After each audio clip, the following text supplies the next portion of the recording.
everybody, and welcome back to another edition of Employee Spotlight here at CyberClan.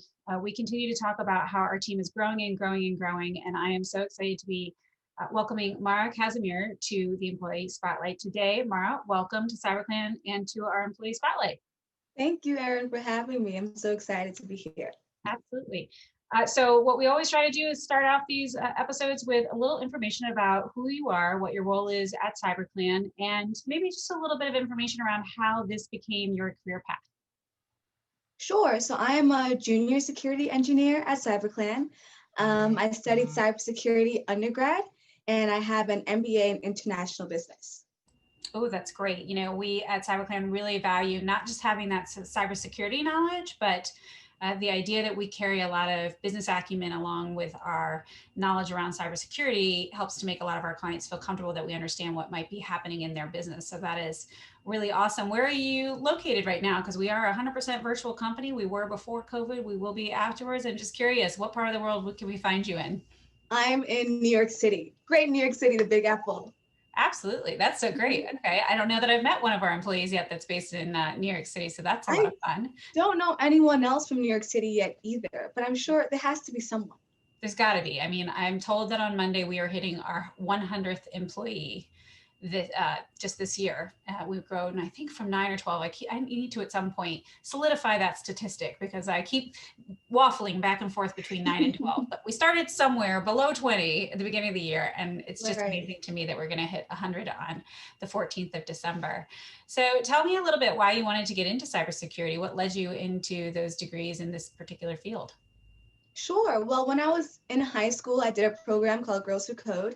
And I was really into programming and coding, and I thought that was the path that I wanted to go in. But funnily enough, like I watched a television show and I saw a hacker on TV, and I was like, oh my gosh, that's what I want to do. I want to be a hacker. That's not necessarily what I do now, but that's how I got interested in the field of cybersecurity. So with CyberClan, I work on the computer emergency response team, which has the same like high stakes, fast paced environment that I was searching for a very long time. And of course, we should probably be clear, ethical hacker, or what we call in the industry a white hat hacker, right? Precisely. Yeah. So tell me a little bit about what excites you about cybersecurity in the future and working at CyberClan. Sure. I think the most exciting thing about cybersecurity for me is that there's so many different fields of cybersecurity. I'm the type of person that can't really stay in one spot for too long, but I enjoy the fact that there's so many different channels they can go down, whether it be digital forensics, incident response, pen testing, governance, risk, and compliance. So, and CyberClan has all those things to offer, right? So I'm glad that we have the ability to move around in different directions and experience different parts of the field. That's fantastic. Again, another great attitude to have coming into a company and knowing that there is that breadth of opportunity so that you can build your depth in each of those areas over time, which is really great. So of course we really hold important our humans that work with us. And so just to bring a little bit of your humanity out in this particular episode, tell us a little bit about some of your passions or hobbies. Sure. Outside of the world of cybersecurity, I've found a passion in advocating for voices that are often going unheard. So previously, while I was in university and while I was in high school, I was ambassador for U.S.-China relations. And then now I have a nonprofit organization. I'm the vice president of Bridges in Tech, which advocates for women of color in technology. That is so cool. And just to be advocating out there, and I think you might know our Chief Technology Officer, Larry Whiteside Jr., also works in helping minorities in cybersecurity. So I think that is just wonderful to be able to dedicate some of your private time to furthering the employment opportunities because this is a broad field and anyone can come into it so long as they are able to find the ways and the paths. How are you finding mentorship or things like that with women that are younger than you and looking to get into the field?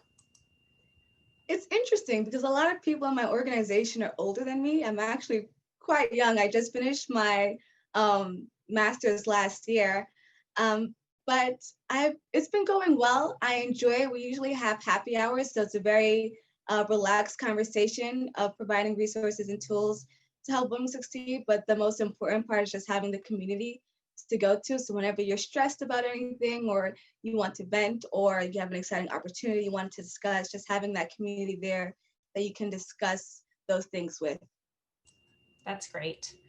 Well, Mara, you're a joy, and I'm so excited to be working alongside of you and to have colleagues who are this invested not only in their own careers, but in the careers of others. So it's wonderful to see you paying that forward through your own nonprofit work, but also we're excited to see what you're capable of here at CyberClan. So thank you so much for joining me today. Absolutely. Thank you again for having me.